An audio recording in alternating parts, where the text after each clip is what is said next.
Hello, ഇന്ന് നമ്മൾ 5ാം ക്ലാസ്സുകാരുടെ 3ാമത്തെ യൂണിറ്റിൻ്റെ ലെസൺസാണ് റിവൈസ് ചെയ്യാൻ പോകുന്നത്. ഈ യൂണിറ്റിൽ 3 ലെസൺസ് വരും. അതായത് little girl and the umbrella, അത് നമ്മളുടെ മുറ്റത്ത് വർക്കി എഴുതിയ ഒരു കുടയും കുഞ്ഞു പെങ്ങളും. പിന്നെ വരുന്നത് ഒരു Saturday morning by Mark Twain. പിന്നെ ഒരു പോയട്രി ആണുള്ളത്, ഹാപ്പിനെസ്. ആ പോയട്രി ബൈ റെയ്മണ്ട് കാർവർ. അപ്പോൾ നമുക്ക് റിവിഷൻ തുടങ്ങാം. ആദ്യത്തെ ലെസനായിട്ട് നമ്മൾ little girl and the umbrella ആണ് തുടങ്ങുന്നത്. ഇവിടെ നിങ്ങൾ കഥയൊക്കെ നിങ്ങൾ സ്കൂളിൽ വായിച്ചിട്ടുണ്ട്, എക്സ്പ്ലെയിൻ ചെയ്തിട്ടുണ്ട്. പക്ഷേ എങ്കിലും ഇതിൻ്റെ സാരാംശം ഒന്ന് ഞാൻ പറഞ്ഞു പോവാം. Hope you enjoy the story of the little girl and the umbrella. The story gives us the story of a little girl and her experiences. It explains the lost childhood, poverty, loss of parents, and difficulties she faced, the mental stress she felt, and her aunt's character. ഇത് കൂടെയാണ് നമ്മൾ കഥ പറഞ്ഞു പോകുന്നത്. സമ്മറിയാണ്, അതായത് കഥയുടെ സമ്മറിയാണ്. The sky was cloudy. A cold wind is blowing and the trees on both sides of the road were swaying gently. Baby asked his sister Lily to go with Gracie as it is going to rain. Gracie has an umbrella. He would run to school. It soon started raining. ഇതിൽ brother ബേബിയാണ്. Sister ലില്ലിയോട് പറഞ്ഞു, ഞാൻ സ്കൂളിലേക്ക് ഓടി വരാം, നീ എൻ്റെ ഫ്രണ്ടിൻ്റെ കൂടെ ഗ്രേസിയുടെ കയ്യിൽ കൊടയുണ്ട്, അതിൽ പൊക്കോളൂ. ഇതിൻ്റെ റിവ്യൂ എന്ന് പറയുമ്പോൾ, the story begins with a rainy day. The little girl is on her way to school and suddenly rain started and she had no umbrella. She saw her friend walking with an umbrella and she pleaded to her, share it with her, and her friend refused. She reached the school fully wet and her teacher asked her to get out of the class. അപ്പോൾ സംഭവം ഇതാണ്. സ്കൂളിലേക്ക് പോകുന്നു, മഴ വരുന്നു, Gracy അവളെ കൊടയിൽ കയറ്റുന്നില്ല. അപ്പോൾ ഈ കുട്ടി സ്കൂളിലെത്തുമ്പോൾ ഫുള്ളായിട്ട് വെറ്റാണ്, നനഞ്ഞ് കുതിർന്നാണ് സ്കൂളിലെത്തുന്നത്. ഇവിടെ നമ്മൾ പഠിച്ചിട്ടുള്ളത് കോൺവെർസേഷണൽ സ്കിൽസിനെ പറ്റി. ഈ ലെസൺസിൽ ഇപ്പം ഞാനിപ്പോൾ നിങ്ങൾക്ക് തരാൻ പോകുന്നത് ഓരോ വിധത്തിലുള്ള ലെസൺസിൻ്റെ സ്കില്ലിനെ പറ്റിയും പറഞ്ഞു പോകും. അത് നിങ്ങൾക്ക് യൂസ്ഫുൾ ആയിരിക്കും. In conversation 2 persons are present. 2 പേരുണ്ടാവണം. The little girl and a brother who is 2 years elder to her. 2 വയസ്സ് ബ്രദറിന് മൂത്തതാണ്. She describe the events to him. അവനോടെല്ലാം പറഞ്ഞു. Her brother consoled her and the story ends. അങ്ങനെയാണ് story അവസാനിക്കുന്നത്. അവളെ സമാധാനിപ്പിക്കുന്നു brother, story അവസാനിക്കുന്നു. The poor condition of their life is explained in the story. അവരുടെ ദാരിദ്ര്യമാണ് ഈ സ്റ്റോറിയിൽ പറഞ്ഞിട്ടുള്ളത്. Aunt's anger is shown to the poor kids. ആൻറ്റിക്കുള്ള ദേഷ്യം മുഴുവൻ ഈ കുഞ്ഞു കുട്ടികളോടാണ് അവരുടെ ആൻറ്റി കാണിക്കുന്നത്.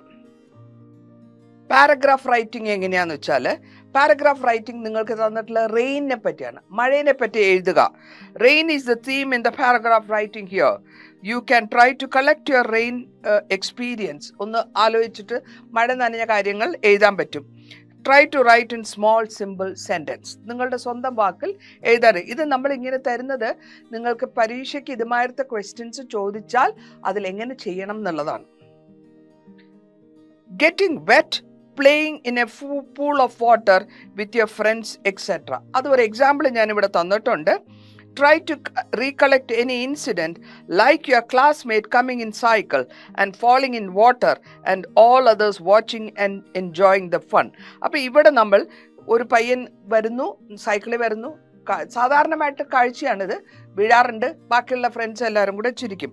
ഇവിടെ നമ്മളുടെ ഈ സ്റ്റോറികളൊക്കെ ഞങ്ങളുടെ എക്സാം പോയിന്റിൻ്റെ ഗൈഡിൽ ഒരു പേജ്, അതായത് ഈ ലെസൻ്റെ ടോട്ടലായിട്ടുള്ള തേർഡ് യൂണിറ്റിൻ്റെ എല്ലാം നമ്മൾ ആ എക്സാം പോയിന്റിൻ്റെ ഗൈഡിൽ പറഞ്ഞിട്ടുണ്ട്. വാക്കുകളുടെ അർത്ഥം, അതേമാതിരി വാക്കുകളുടെ അർത്ഥമൊക്കെ വരുന്നത് പേജ് നമ്പർ 44 അതേമാതിരി ക്വസ്റ്റ്യൻ ആൻസേഴ്സ്, കുഞ്ഞു ക്വസ്റ്റ്യൻ ആൻസേഴ്സ് ഉണ്ട്. അത് വരുന്നത് ഞങ്ങളുടെ ബുക്കിൻ്റെ പേജ് നമ്പർ 45 റെഫർ ചെയ്താൽ നിങ്ങൾക്ക് കിട്ടും. പിന്നെ സ്റ്റോറി റിവ്യൂ വരുന്നത് 47-ലും 48-ലും ആണ്. ഇനി ഈ പാസേജിൽ ഉപയോഗിച്ചിട്ടുള്ള വാക്യങ്ങളുടെ phrases used in the passage. Read your given passage well. Find out the underlined phrases and its meaning. അതായത് മുഴുമിപ്പിക്കാത്ത വാക്കുകളെയാണ് phrases എന്ന് പറയുക. അതിനുശേഷം find out the apt words to rewrite in short forms. ചെറിയ വാക്കുകൾ എഴുതി ഉണ്ടാക്കുക. Rewrite in your own words and complete the empty lines. അതിനുശേഷം empty ആയിട്ട് കിടക്കുന്ന സ്ഥലത്ത് ഫില്ലപ്പ് ചെയ്യാം. Play card game. Play card game is used to enrich the skill of question answer. Question answer ഒരു ഗ്രൂപ്പായിട്ട് നിൽക്കും, 2 ഗ്രൂപ്പായിട്ട് നിൽക്കും. ഒരു ക്വസ്റ്റ്യൻസ് ഉണ്ടാക്കിയവർ ക്വസ്റ്റ്യൻ ചോദിക്കും, ആൻസർ അറിയുന്ന പ്ലേ കാർഡ് ഉണ്ടാക്കിയവർ ആൻസറിനെ പറയും. അതാണ് അതിൽ it allows you to improve thinking skill to frame questions and answers. ചോദ്യം ഉണ്ടാക്കാനും അതിന് തകുന്ന ഉത്തരമുണ്ടാക്കാനും ഒരു ടെക്നിക്ക് അറിയണം. അതാണ് ഇവിടെ നമ്മൾ ട്രെയിനിങ് കൊടുക്കുന്നത്. It helps you to writing skills also. എഴുതാനുള്ള പരിശീലനം കൂടെ ഇവിടെ കിട്ടുന്നു. It allows you to form groups and team spirit. നിങ്ങൾ ഒരു ഗ്രൂപ്പായിട്ട് നിൽക്കുമ്പോഴാണ് അതിൻ്റെ സ്പിരിറ്റ് കിട്ടുന്നത്. While playing the game, it helps you to enjoy the game and develops your self-confidence. നിങ്ങളുടെ സ്വന്തമായിട്ട് പറയാനും സ്വന്തമായിട്ടുള്ള സെൽഫ് കോൺഫിഡൻസ് ഈ ഇങ്ങനത്തെ ഒരു ഗെയിം, ക്വസ്റ്റ്യൻ ആൻസർ, ഒരു ഭാഗം ക്വസ്റ്റ്യൻ ചോദിക്കുക, അടുത്ത ഭാഗം ആൻസർ പറയുക. അങ്ങനെ ആ ഗെയിമിൽ കൂടെ നമ്മൾക്ക് കുറച്ചുകൂടെ സെൽഫ് കോൺഫിഡൻസ്, പേഴ്സണാലിറ്റി ഡെവലപ്മെൻറ്റ് വരും. Picture reading and writing skills. ഇനി പിക്ചർ കണ്ടിട്ട് അതിൽ നിന്ന് കഥ എഴുതുക എന്നാണ്. Picture reading helps to understand the lesson well. കുറച്ചുകൂടെ എളുപ്പം കഥ. നമ്മൾ ചന്ദ്രമാമയുടെ പുസ്തകങ്ങളൊക്കെ വായിക്കുമ്പോൾ പിക്ചർ ഉള്ളപ്പോൾ അതൊക്കെ നമുക്ക് അവിടെ കോറിലേറ്റ് ചെയ്ത് പെട്ടെന്ന് പഠിക്കാൻ പറ്റും. Understand the idea behind each picture and correct use of the words. കറക്റ്റായ വാക്കുകൾ അവിടെ എഴുതി പിടിപ്പിക്കണം. അതാണ് ഇതിൽ പിക്ചർ റീഡിംഗ് കൂടെ നിങ്ങൾക്ക് തരുന്ന training. Relate the pictures to make different types of simple sentences. It helps focusing, thinking, writing and creativity of the person. ഒരാളുടെ ആലോചന ശക്തി, എഴുത്ത് ശക്തി, അതേമാതിരി ക്രിയേറ്റിവിറ്റി, പുതിയതായിട്ടൊന്നും ഉണ്ടാക്കാനുള്ള ശക്തി കൂടെ നിങ്ങൾക്ക് അതിൽ കൂടെ കിട്ടും. ഇനി ക്യാരക്ടേഴ്സ്. ഓരോ പ്ലേയിലും അല്ലെങ്കിൽ സ്റ്റോറിയിൽ വരുന്ന ക്യാരക്ടേഴ്സിനെ പറ്റിയാണ് പറയുന്നത്. A person or an animal in A story or A play. Short stories only have A few characters. 1 മുതൽ 4 വരെയുള്ള ക്യാരക്ടേഴ്സേ ഷോർട്ട് സ്റ്റോറിയിൽ സാധാരണ വരാറുള്ളൂ. ക്യാരക്ടേഴ്സ് എന്ന് വെച്ചാൽ അതിലെ കഥാപാത്രങ്ങൾ. Short stories usually have 1 main character. Protagonist, main good character, antagonist bad character, അല്ലെങ്കിൽ villain വേണമെന്നെങ്കിൽ പറയാം. പ്രോജക്റ്റ് വർക്കിൻ്റെ ആവശ്യം എന്താണ്? Project work action words find out the root word. അതിൻ്റെ റൂട്ട് വേർഡ് അതിൻ്റെ തുടങ്ങുന്ന എങ്ങനെയാണെന്ന് കണ്ടുപിടിക്കണം. അതിൻ്റെ പിന്നെ പാർട്സ് ഓഫ് സ്പീച്ച് കണ്ടുപിടിക്കണം. ഏത് വേർഡ് ഏത് പാർട്സ് ഓഫ് സ്പീച്ചിലാണ് വരണമെന്ന്. Write down the same as per the alphabetical order. A-B-C എന്നുള്ള ആൽഫബറ്റിക്കൽ ഓർഡറിലേക്ക് അത് എഴുതി വരിക. Try to find out the exact meaning of the word. അതായത് നിങ്ങൾ ആ കറക്റ്റായ വാക്ക് കണ്ടുപിടിക്കണം, അതിൻ്റെ അർത്ഥം കണ്ടുപിടിക്കണം. Make simple sentences using the word. Make a mini glossary using such words. അതേമാതിരി ഗ്ലോസറി എന്ന് പറയുന്നത് നമ്മൾ പുസ്തകത്തിൻ്റെ പിന്നാലെ വാക്കുകൾ ഉണ്ടാവും. അത് അഡ്ജക്റ്റീവാണ്, അതിൻ്റെ അർത്ഥം ഇതാണ്, അത് ഇങ്ങനെ വെർബാണെന്നുള്ളത്, അതിനെയാണ് ഗ്ലോസറി എന്ന് പറയുക. ഇവിടെ നോക്കൂ, action words and modifying words. Action words എന്ന് പറയുമ്പോൾ ആ വേർഡിനെ എവിടെ നമ്മൾ ഉപയോഗിക്കുന്നു, അതിനെ മോഡിഫൈ ചെയ്യുമ്പോൾ, വേറെ തരത്തിൽ പറയുമ്പോൾ അതിനെ മോഡിഫൈയിങ് വേർഡ്സ് എന്ന് പറയുന്നു. ഇവിടെ സാങ്, പാട്ട് പാടുന്നതിനാണ് സാങ് എന്ന് പറയുക. അതിൻ്റെ മോഡിഫൈയിങ് വേർഷനായിട്ട് വരുന്നത് melodiously, beautifully, loudly, softly, well et cetera. അത് മോഡിഫൈ ചെയ്ത് അവൾ നന്നായിട്ട് പാടി, അവൾ ഉറക്കപ്പാടി, അല്ലെങ്കിൽ അവൾ സോഫ്റ്റ് ആയിട്ട് പാടി. അപ്പോൾ അവിടെ അതിനെ ആ സാങ് പാട്ട് എന്നുള്ളതിനെ എങ്ങനെ മോഡിഫൈ ചെയ്തു എന്നർത്ഥം. ഇനി അടുത്ത വാക്ക് ടച്ച്ഡ്. ടച്ച്ഡ് എന്ന് വെച്ചാൽ തൊടുക. എങ്ങനെ തൊട്ടു? Softly, quickly and mildly. പെട്ടെന്ന് സോഫ്റ്റായിട്ടും അല്ലെങ്കിൽ മൈൽഡായിട്ടും തൊട്ടു. അതിനെ നമ്മൾക്ക് യൂസ് ഇൻ സെൻറ്റൻസസിൽ യൂസ് ചെയ്യുമ്പോൾ The girl sang beautifully at the concert. ആ മ്യൂസിക് പ്രോഗ്രാമിൽ, അതിനാണ് കോൺസെർട്ട് എന്ന് പറയും, അവിടെ ആ കുട്ടി നല്ല വൃത്തിയായിട്ട് പാടി. അപ്പോൾ ബ്യൂട്ടിഫുള്ളി നമ്മളിവിടെ കൊണ്ടുവന്നു. The blind man softly touched the fruit to understand what it is. അവിടെ ഫീലിംഗ് ആണ്, ടച്ച് എന്ന് പറഞ്ഞാൽ ഫീലിംഗ് ആണ്. അത് കിട്ടാൻ വേണ്ടിയിട്ട് അയാൾ സോഫ്റ്റായിട്ട് ടച്ച് ചെയ്തു എന്നർത്ഥം. അപ്പോൾ അവിടെ ആ വേർഡിനെ നമ്മൾ ഉപയോഗിച്ചു, വാക്യത്തിൽ ഉപയോഗിച്ചു. അടുത്തിപ്പോൾ നമുക്ക് വരുന്നത് പോയട്രിയാണ്. ഈ പോയട്രി എന്ന് വരുമ്പോൾ സാറ്റർഡേ മോർണിംഗ് ബൈ മാർക്ക് ടെർവിൻ്റെ അടുത്ത ലെസനാണ്, സമ്മറിയാണ്. ഇത്തിരി പെട്ടെന്ന് സമ്മറി വായിച്ചു പോകാം. Auntie Polly call Tom but he did not answer. She looked for him in the garden. He was not there. എവിടെയൊക്കെ തേടി, അവിടെയൊന്നും കണ്ടില്ല. Then she heard a sound behind her. പിന്നിലെ ശബ്ദം കേട്ടു. അവിടെ ഇവൻ കബേർഡിൻ്റെ അകത്താണ് നിൽക്കുന്നത്. He had jam all over his face. മുഖത്തിൽ മുഴുവൻ ജാം ഉണ്ട്. അപ്പോൾ ആൻറ്റിക്ക് മനസ്സിലായി അവൻ ജാം അല്ലെങ്കിൽ ജാം കട്ട് തിന്നുകയാണെന്ന് മനസ്സിലായി. She said she had told him 100 times not to steal. ഇങ്ങനെ മോഷ്ടിച്ച് കഴിക്കരുതെന്ന് പറഞ്ഞിട്ടുണ്ട്, എന്നാലും വടിയെടുത്തു. She stick and race to beat him. അവനെ അടിക്കാനായിട്ട് അവർ തുടങ്ങി. അപ്പോഴത്തേക്കും അവൻ പറഞ്ഞു പിന്നാലെ നോക്കൂ എന്ന് പറഞ്ഞപ്പോഴത്തേക്കും ഈ ആൻറ്റി തിരിഞ്ഞപ്പോൾ അവൻ ഓടി മരം കയറി പുറത്ത് ചാടി, fence ചാടിപ്പോയി. He climbed over the fence and went away. She was angry with him, but she loved him. He is the son of her sister who is dead. അവർക്ക് അവനെ അടിക്കാൻ തോന്നുന്നില്ല, അതുകൊണ്ടാണ് പേടിപ്പിക്കൽ മാത്രമല്ല, അവൻ ചാടിപ്പോയി. അവൻ എന്താ പറ്റിയ, അവൻ ഇവരുടെ സിസ്റ്ററിൻ്റെ മോനായതുകൊണ്ട് അവൾക്ക് അടിക്കാൻ തോന്നുന്നില്ല.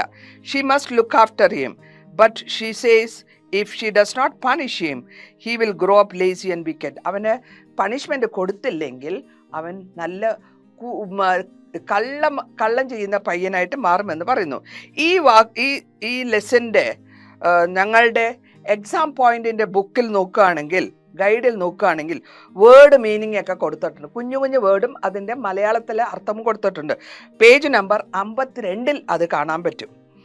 അത് കഴിഞ്ഞിട്ട് അവൻ അവിടെ നിന്ന് ഓടിപ്പോയി. But how can she punish him? Tomorrow is Saturday and there is no school on Saturdays. അപ്പോൾ ആൻറ്റി വിചാരിച്ചു ഓക്കെ നാളെ ശനിയാഴ്ച അവനെ ഞാൻ പണിഷ്മെൻറ്റ് കൊടുക്കും. She says she will make him work tomorrow. That will be his punishment. അതായിരിക്കും സ്കൂളിൽ പോകാണ്ട് വീട്ടിലിരിക്കുന്ന സമയത്ത് അവനെ കൊണ്ട് പണിയെടുപ്പിക്കുക എന്നുള്ളതാണ് അവൻ്റെ punishment. Tom was not allowed to go for swimming by aunt. നീന്താൻ പോകണമെന്ന് പറഞ്ഞു, പറ്റില്ല. Tom came out of the house sadly along with a long brush bucket of whitewash. Auntie പറഞ്ഞു ഈ മോനെ ഈ ബ്രഷും ബക്കറ്റ് ഓഫ് വൈറ്റ് വാഷ് എടുത്തിട്ട് പോയിട്ട് ആ ഫെൻസിൽ മുഴുവനും വെള്ള പൂശാൻ പറഞ്ഞു. His aunt asked him to whitewash the fence. He thought the fence was too high and too long. വളരെ നീളവും പൊക്കമുള്ള ഫെൻസ് ആണല്ലോ, ഈ പയ്യന് പണിഷ്മെൻ്റ് ആയിട്ട് കൊടുത്തത് പണിയെടുക്കാനാണ്. He dipped the brush into the whitewash and began work. പണി തുടങ്ങി. അവൻ വൈറ്റ് വാഷ് അടിയാൻ തുടങ്ങി. The progress was very slow. വളരെ സ്ലോ ആയിട്ടാണ് അവൻ പോയിക്കൊണ്ടിരിക്കുന്നത്.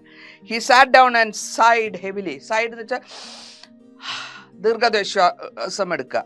He took out his things from his pocket. അത് എന്തൊക്കെയാ, കുറച്ച് മാർബിൾസ്, നമ്മളുടെ ഗോലി എന്ന് പറയും, some pieces of string and 2-3 broken toys. അവൻ്റെ കയ്യിലുള്ള ടോയ്സ്. അവന് ബോറടിക്കാൻ തുടങ്ങി. He thought nobody would whitewash the fence for those things. ആരും ഈ വൈറ്റ് വാഷിന് ഇതൊന്നും ചെയ്ത് കൊടുക്കില്ല എന്ന് അവൻ മനസ്സിൽ വിചാരിച്ചു. He thought and got an idea. അപ്പോഴത്തേക്കും വേറെ അവൻ്റെ മനസ്സിൽ കൂടെ ഐഡിയ വന്നു. വലിയ കാര്യമായിട്ടാണ് വർക്ക് ചെയ്യാൻ തുടങ്ങി. He worked hard. Ben Rogers, അവൻ്റെ ഫ്രണ്ടാണ്, was coming. അപ്പോൾ ബെൻ വരുന്നുണ്ട്. അപ്പോൾ ബെന്നിനെ കാണുന്നുണ്ട് ടോം, പക്ഷെ അവനെ കാണാത്ത മട്ടിൽ പ്രിറ്റൻഡ് ചെയ്യാണ്. He worked harder.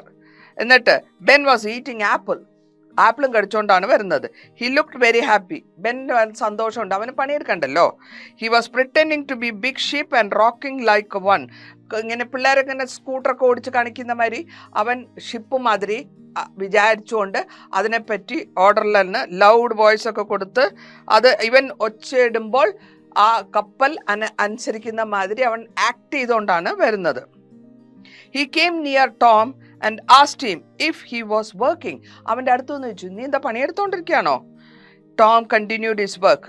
ഒന്നും കേൾക്കാൻ പോയില്ല. He pretended as if he was enjoying the work. ഭയങ്കര സന്തോഷമായിട്ടാണ് ഈ വൈറ്റ് വാഷ് ചെയ്യുന്നതെന്നുള്ള ആ ഒരു ഭാവത്തിലാണ് അവൻ ചെയ്യുന്നത്. Ben said he was going for a swim. അവൻ പറഞ്ഞു ഞാനൊന്ന് നീന്താൻ പോവുകയാണ്. But since Tom was working, he could not join him. അവൻ പറഞ്ഞു എനിക്ക് വരാൻ പറ്റില്ല, ഞാൻ പണിയെടുത്തോണ്ടിരിക്കുക. Tom said it wasn't any work and he liked it. അവൻ പറഞ്ഞു എനിക്കിത് നല്ല ഇഷ്ടമുള്ള കാര്യമാണ്. Whitewashing is fun. He asked Ben if he had ever whitewashed a fence. He said he hadn't. അപ്പോൾ അവനോട് ചോദിച്ചു, ബെൻ നീ ഇതിനു മുമ്പ് വൈറ്റ് വാഷ് ചെയ്തിട്ടുണ്ടോ? ഇല്ല. ഇത് നല്ല രസമുള്ള കാര്യമാണ്, നല്ല ഫണ്ണാണെന്ന് പറഞ്ഞു. അപ്പോൾ ബെൻ ചോദിച്ചു, Tom continue to work hard as he is enjoying it. Ben said he too wanted to whitewash. അപ്പോൾ ബെന്നിന് ഒരു മോഹം, എനിക്കിവിടെ വൈറ്റ് വാഷ് ചെയ്താലോ? Tom said no.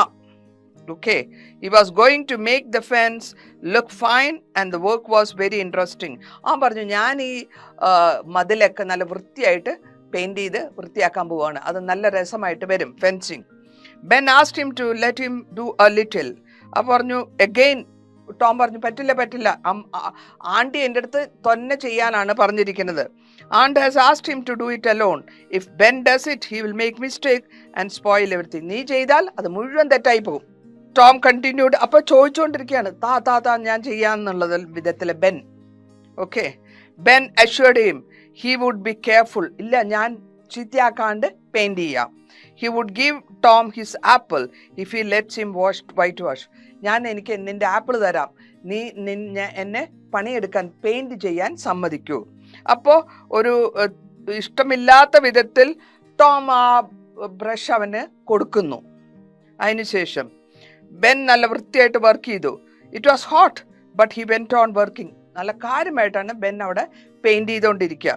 ടോം അവിടെ ഒരു മൂലയ്ക്ക് ഇരുന്നിട്ട് ബെന്നിനെ വാച്ച് ചെയ്യുന്നുണ്ട്, ഈ ആപ്പിളും കഴിക്കുന്നുണ്ട്. Ben had done enough other boys.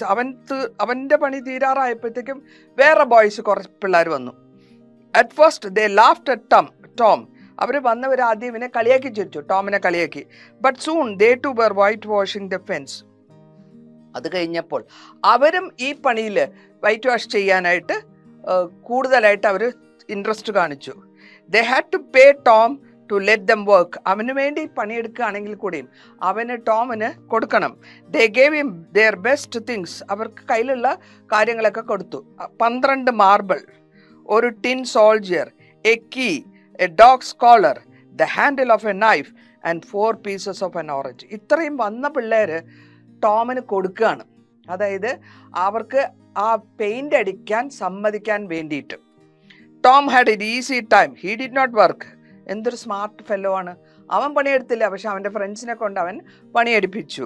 But soon the fence had 3 coat of white wash. അപ്പോൾ ആ മതിലിന് 3 പ്രാവശ്യം വൈറ്റ് വാഷ് കഴിഞ്ഞിരുന്നു. അവൻ സ്മാർട്ടായിട്ട് ഇങ്ങോട്ട് പോന്നു. ഇവിടെ നമ്മൾ അപ്പോൾ ഇതാണ് ഇത്രയും വരുന്നത്. ഈ ലെസൻ്റെ അതിൻ്റെ വാക്കുകളുടെ അർത്ഥങ്ങളൊക്കെ നിങ്ങൾക്ക് കാണേണ്ടത് റെഫറൻസ് ഞങ്ങളുടെ എക്സാം പോയിന്റിൻ്റെ പേജ് നമ്പർ 52 50ലും 52ലുമായിട്ട് കിടക്കുന്നുണ്ട്.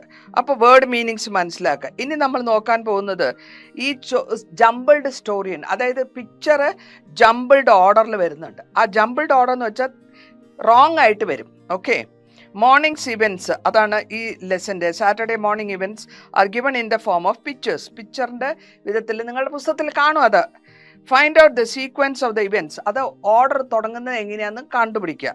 Number them from the start to end in order. ആ ഓർഡർ പ്രകാരം അത് അവിടെ നമ്പർ ചെയ്യുക. The events are given in jumbled order. Jumbled order എന്ന് വെച്ചാൽ തെറ്റിച്ച് അങ്ങോട്ടും ഇങ്ങോട്ടും തെറ്റിച്ച് ഇടുക തന്നെയാണ് ജംബിൾഡ് ഓർഡർ എന്ന് പറയുക. റീഅറേഞ്ച് ദം ഇൻ ഓർഡർ, അത് നിങ്ങൾ കണ്ടുപിടിച്ച് മനസ്സിലാക്കിയിട്ട് അതിനെ റീഅറേഞ്ച് ചെയ്യുക. എഡിറ്റിംഗ് ടെക്നിക് അല്ലെങ്കിൽ എഡിറ്റിംഗ് ആക്ടിവിറ്റി, ഇതെവിടെയാണ് വരുന്നത് വെച്ചാൽ നമ്മൾക്കൊരു പാസേജ് തന്നിട്ടുണ്ടാവും. ആ പാസേജിൽ കൂടെ നമ്മൾ അതിനെ കണ്ടുപിടിക്കണം. Read the given passage well, note the underlined words well. ആ വാക്കിൻ്റെ ചില വാക്കുകളൊക്കെ അണ്ടർലൈൻ ചെയ്തിട്ടുണ്ടാവും, അത് കണ്ടുപിടിക്കുക. അതിൻ്റെ തെറ്റോ ഏത് വാക്കുകളാണോ തെറ്റായിട്ട് എഴുതിയിട്ടുള്ളത് അത് നമ്മൾ തിരുത്തി എഴുതണം. Correct the words or mistakes, rewrite dum without mistake. അതിനുശേഷം അതിനെ തെറ്റില്ലാണ്ട് എടുത്ത് എഴുതുക. മനസ്സിലായോ? അപ്പോൾ അങ്ങനെ വരുമ്പോൾ ഈ റീഡിങ്ങും നടക്കും, കറക്ഷനും നടക്കും, എഡിറ്റിംഗ് നടക്കും, അല്ലെങ്കിൽ ആക്ടിവിറ്റി നടക്കും. ഓക്കെ. ഇനി അടുത്തത് വരുന്നത് നമ്മളുടെ ഒരു സമ്മറിയാണ്. അതായത് ഹാപ്പിനെസ് എന്ന് പറഞ്ഞിട്ടുള്ള ഒരു പദ്യം ബൈ റെയ്മോണ്ട് ഹാർബർ ആണ്. It is so early that there is still some darkness. I am standing near the window with coffee. Many things come to my mind as usual. I see the boy and his friend. അപ്പോൾ ഇത് author Raymond കാർവറിന്റെ പദ്യമാണ്. ആ പദ്യം പുലർക്കാഴ്ചകളുടെ കാഴ്ചയെ പറ്റിയാണ് വരുന്നത്. They were walking up to the road to deliver the newspaper. ഈ പിള്ളേര് 2 പയ്യന്മാരാണ് paper issue ചെയ്യാൻ പോവുക. പുലർച്ചെയാണ്. അവിടെ പേപ്പർ കൊണ്ട് ഇടാൻ പോകുന്ന പയ്യന്മാരെയാണ് ഈ ഓതർ ജനലിൽ കൂടെ കാണുന്നു. They wear caps and sweaters. One boy has a bag over his shoulder. They were happy. സന്തോഷത്തോടെയാണ് ഈ 2 പയ്യന്മാരും ഓടി ഓടി പോയിക്കൊണ്ടിരുന്നത്. ഇവരുടെ ഈ പദ്യത്തിൻ്റെ അക്ഷരങ്ങൾ, അതിൽ പറഞ്ഞിട്ടുള്ള വാക്കുകളുടെ മീനിങ് ഒക്കെ എക്സാം പോയിന്റിൻ്റെ ഞങ്ങളുടെ പുസ്തകത്തിൽ, അതായത് ഞങ്ങളുടെ ഗൈഡിൽ പേജ് നമ്പർ 55 കാണാൻ പറ്റും. നിങ്ങൾ റെഫർ ചെയ്ത് നോക്കുക. They are not saying anything. I think they could. They would take each other's arm. അപ്പോൾ ഓതർ പറയുന്നു, കവി പറയാണ്, അവർക്ക് 2 പേർ ഒന്നും മിണ്ടാണ്ടാണ് പോണേ, പക്ഷെ അവർക്ക് വേണമെങ്കിൽ കൈ പിടിച്ചുകൊണ്ട് പോകാം. അവരൊന്നും മിണ്ടുന്നില്ല. പക്ഷെ it is early morning. They are walking slowly. അവർ വളരെ പതുക്കെയാണ് പോകുന്നത്. പുലർക്കാഴ്ച ആയതുകൊണ്ട് അങ്ങനെ പുലർച്ച എൻജോയ് ചെയ്ത് പോവാണ്. The sky is getting brighter though the moon still hangs pale over the water. അപ്പോൾ പതുക്കെ സൂര്യൻ ഇങ്ങനെ ഉദിച്ചു വരികയും അതനുസരിച്ച് ലൈറ്റ് വന്നുകൊണ്ടിരിക്കുന്നു. In such beautiful moments things like death, ambition or even love do not come to the mind. അപ്പോൾ happiness come unexpectedly. പെട്ടെന്നായിരിക്കും happiness നമുക്ക് മനസ്സിൽ വരിക. It goes beyond an early morning walk about it. നമ്മൾ നടക്കുമ്പോൾ ഇതിനെ പെട്ടെന്നായിരിക്കും ചെറിയ ചെറിയ ചെറിയ കാര്യങ്ങൾ കണ്ടു കഴിഞ്ഞാൽ നമുക്ക് സന്തോഷം വരാൻ പറ്റും. ഓക്കെ. ഇവിടെ happiness can come many factors in life and it varies each human being. നമ്മളുടെ സന്തോഷം ഏത് സമയത്ത് എങ്ങനെ വരുന്നു എന്ന് നമുക്ക് പറയാൻ പറ്റില്ല. Achieving that certain happiness is what allows people to progress through life, whether it be money, family or fed. ഏത് കണ്ടാണ് നിങ്ങൾക്ക് സന്തോഷം കിട്ടുക? നല്ല ഫുഡ് കഴിച്ചാൽ സന്തോഷം വരും, കുറേ പൈസ കിട്ടിയാൽ സന്തോഷം വരും, നല്ലൊരു ഫാമിലി ഉണ്ടെങ്കിൽ സന്തോഷം. ആ സന്തോഷം എങ്ങനെ വരുന്നു എന്നുള്ളത് അവനവൻ്റെ കാഴ്ചപ്പാടാണ് എന്നാണ് ഇവിടെ നമ്മൾ മനസ്സിലാക്കുന്നത്. ഇവിടെ റെയ്മണ്ട് കാർവേഴ്സിൻ്റെ happiness is a poem that demonstrates how joy can occur at given time. All a person need is consciousness to notice small details in life and in order to experience happiness. ചെറിയ കാര്യങ്ങൾ മതി. ചിലർക്ക് സന്തോഷം കൊണ്ട് നല്ല happiness കിട്ടാനായിട്ട് ചെറിയ ചെറിയ കാര്യങ്ങൾ മതി. അതാണ് ഈ കവി ഇതിൽ കൂടെ പറഞ്ഞു തരുന്നത്. The theme of the poem is that happiness can occur unexpectedly at any given time.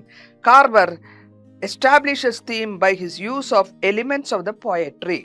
അപ്പോൾ ഇതിൽ നമ്മൾ ഇങ്ങനെ പോയറ്റിൻ്റെ കാര്യങ്ങളൊക്കെ നമ്മൾ പറഞ്ഞു. ഇനി നമ്മൾ പഠിക്കാൻ പോകുന്നത് പ്രിഫിക്സും സഫിക്സും ഗ്രാമറാണ്. പ്രിഫിക്സ് ഡെഫിനിഷൻ എന്താണെന്ന് വെച്ചാൽ an affix attached to the beginning of a word to modify its meaning. അതിൻ്റെ ഒരു വാക്കിൻ്റെ മുമ്പിൽ നമ്മൾ ഒരു വാക്ക് ചേർക്കുന്നതിനാണ് പ്രിഫിക്സ് എന്ന് പറയാം. സഫിക്സ് എന്ന് വെച്ചാൽ വാക്കിന് ശേഷം. സഫിക്സ് വെച്ചാൽ a participle is attached to the end of the word to modify its meaning or change it into a different class. വേറൊരു വാക്കാക്കി മാറ്റുന്നു.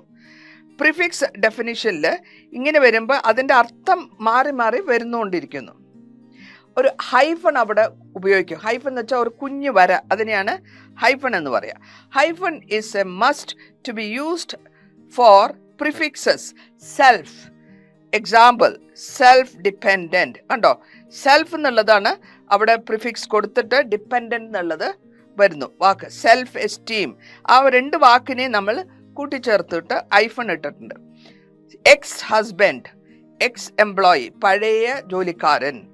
When adding a prefix, do not change the spelling of the original word or the root word. നമ്മൾ പ്രിഫിക്സിൽ വാക്കിൻ്റെ spelling മാറുന്നില്ല. Example, undo, disappear, കണ്ടോ, disappear, irrelevant, cooperation, irrational, etc. അവിടെ അത് മാറ്റം വരുന്നില്ല.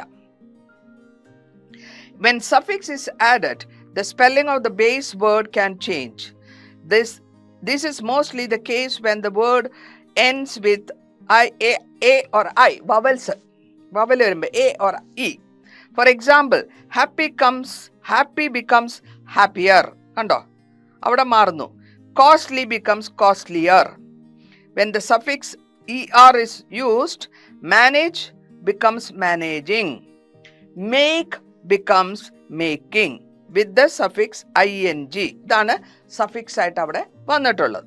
ഇനി ക്രോസ് വേർഡ് പസിൽസ് വരികയാണ്. ക്രോസ് വേർഡ് പസിൽസ് വരുമ്പോൾ നമ്മൾക്ക് ഇങ്ങനെയും ഇങ്ങനെയും അക്രോസ് ആൻഡ് ഡൗൺവേർഡ്സ് ഉണ്ടാവും. Find out the different types of wind. നിങ്ങളുടെ റീഡറിലുള്ളത് തന്നെയാണ് ഞാൻ എടുത്തിരിക്കുന്നത്. Write the name of each type of wind. ഓരോ കാറ്റിൻ്റെയും പേരെഴുതുക. Find out the spellings of it and write it across and downward. അക്രോസും ഡൗൺവേർഡും അതിൻ്റെ ഓരോന്നിൻ്റെയും പേര്, കാറ്റിൻ്റെ പേര് എടുത്ത് എഴുതുക. Arrange it in the crossword puzzle. ഇതിപ്പോൾ നമ്മൾ ക്രോസ് വേർഡ് പസിലാണ് ചെയ്യാൻ പോകുന്നത്. Use different colours to identify each type of rain or the wind. ഇവിടെ ഞാൻ കൊടുത്തിട്ടത് കാറ്റിനെ പറ്റിയാണ്. നോക്കൂ, ആദ്യത്തെ കോള ഇങ്ങനെ വരുമ്പോൾ 1 ഹരിക്കെയിൻ, HURRICANE. നമ്പർ 2 നോക്കട്ടെ, 2 കാറ്റാണിത്, റെയിൻ അല്ല, കാറ്റും മഴയും കൂടെ ഒരുമിച്ച് വരുമ്പോഴാണ് നമ്മൾ ഈ പസിൽ ഉപയോഗിച്ചിട്ടുള്ളത്. Tempest, TEMPEST. ഇനി മൂന്നാമത്തത് ജെന്റിലായിട്ട് വരുന്നു, അവിടെ ബ്രീസ്, BREEZE. മനസ്സിലായോ? നാലാമത്തത് STORM, സ്റ്റോം. അപ്പോൾ ഓരോ കോളത്തിലും ഓരോ ലെറ്റർ അവർ തന്നിട്ടുണ്ടാവും. അതിൻ്റെ വാക്കുകൾ കീഴ്പോട്ടേക്കും സൈഡിലേക്കും എഴുതുന്നതാണ് നമ്മൾ ക്രോസ് വേർഡ് പസിൽ എന്ന് പറയുക. അതിൻ്റെ അർത്ഥത്തിൽ വരുന്ന സെൻറ്റൻസും തന്നിട്ടുണ്ടാവും. അത് മനസ്സിലാക്കണം, ആദ്യം കണ്ടുപിടിക്കണം, എന്നിട്ട് വേണം ഇത് ഫില്ല് ചെയ്യാൻ. Instruction given from picture reading. നമ്മൾ ഓരോ കുട്ടികൾക്ക് ഒരു പിക്ചർ ഉണ്ടാവും, അതിൽ എന്ത് പറയാൻ പറ്റും, നന്ദു എന്ത് പറയും എന്നുള്ള ലെവലിലുള്ള ആ ടൈപ്പ് ഓഫ് ക്വസ്റ്റ്യൻസ് ആണ് instruction given from picture reading. Instructions are use to describe, explain, instruct how to do something. Instruction എന്ന് പറഞ്ഞാൽ തന്നെ എന്ത് ചെയ്യണം, എങ്ങനെ ചെയ്യണം എന്നുള്ളതാണ് അർത്ഥം. They are usually presented in a step-by-step sequence. Follow the time connective with an imperative word. Verb ആയിട്ട് വേണം ഉപയോഗിക്കാനായിട്ട്. They are also called bossy verbs. Mix, fold, turn, cut, shape. Okay, അതാണ് അതിൻ്റെ അർത്ഥങ്ങൾ. Include a title and a sentence explaining the purpose of the instruction. എന്തിനു വേണ്ടിയിട്ടാണ് instruction കൊടുത്തതെന്നും കൂടെ എക്സാമ്പിൾ തന്നിട്ടുണ്ട്. Instructions on how to make a perfect paper plane. ഒരു paper plane എങ്ങനെ ഉണ്ടാക്കാം എന്നുള്ളതിൻ്റെ ഇൻസ്ട്രക്ഷൻസ് ആണ് ഒരു എക്സാമ്പിളായിട്ട് ഞാൻ എഴുതിയിട്ടുള്ളത്. അപ്പോൾ ഇത്രയും റിവിഷൻ നിങ്ങൾ കറക്റ്റായിട്ട് നോക്കുമ്പോൾ നിങ്ങളുടെ ഹാപ്പിനെസ്സിൻ്റെ പുസ്തകത്തിൽ അതേമാതിരി ക്വസ്റ്റ്യൻ ആൻസേഴ്സ് ഒക്കെ ഞങ്ങളുടെ ബുക്കിൽ പേജ് നമ്പർ 55 and 56 കുഞ്ഞു കുഞ്ഞു questions. Crossword puzzles 56 words modifying ആയിട്ടുള്ള വേർഡ്സ് വന്നിട്ട് പേജ് നമ്പർ 59 റീറൈറ്റ് അണ്ടർലൈൻഡ് വരുന്നത് 56 എഡിറ്റിംഗ് വരുന്നത് 58 page number 58 instructions on picture വരുന്നതും 58. അപ്പം നിങ്ങളുടെ കയ്യിൽ ആകമൊത്തം ഈ എക്സാം പോയിന്റിൻ്റെ ഗൈഡ് ഉണ്ടെങ്കിൽ 41 പേജ് നമ്പർ 41 തൊട്ട് 59 വരെ നോക്കി പോയാൽ ഈ പറഞ്ഞ ഗ്രാമറും ഈ പറഞ്ഞ ലെസനും ക്വസ്റ്റ്യൻ ആൻസേഴ്സ് എല്ലാം കിട്ടും. നല്ലപോലെ തയ്യാറെടുത്തോളൂ. അപ്പോൾ നിങ്ങൾ ഫ്രണ്ട്സിൻ്റെ അടുത്തുനിന്നും ഷെയർ ചെയ്ത് പഠിക്കാൻ പറ്റും. ഇനിയിപ്പോൾ അവസാനം ഞാൻ കൺക്ലൂഡ് ചെയ്യാണ്. ഈ റിവിഷൻ, ഈ ക്ലാസ് ഇവിടെ തീരുകയാണ്. ബെസ്റ്റ് ഓഫ് ലക്കാണ് പറയുന്നത്. എല്ലാ എക്സാംസിനും എല്ലാ സബ്ജക്റ്റും പഠിക്കുക, നേരത്തെ ഉറങ്ങുക, എക്സാമിനേഷൻ സാധനങ്ങളൊക്കെ കൊണ്ടുപോകാൻ ഞങ്ങൾ പ്രീവിയസ് ഡേ എടുത്തു വയ്ക്കുക, സ്കൂളിലേക്ക് നേരത്തെ എത്തുക, ക്വസ്റ്റ്യൻ പേപ്പർ നല്ലപോലെ വൃത്തിയായിട്ട് വായിക്കുക, അത് കഴിഞ്ഞിട്ട് അറേഞ്ച് ചെയ്ത് ഓർഡറിൽ വെച്ചിട്ട് എഴുതുക. I wish you all a very best of luck.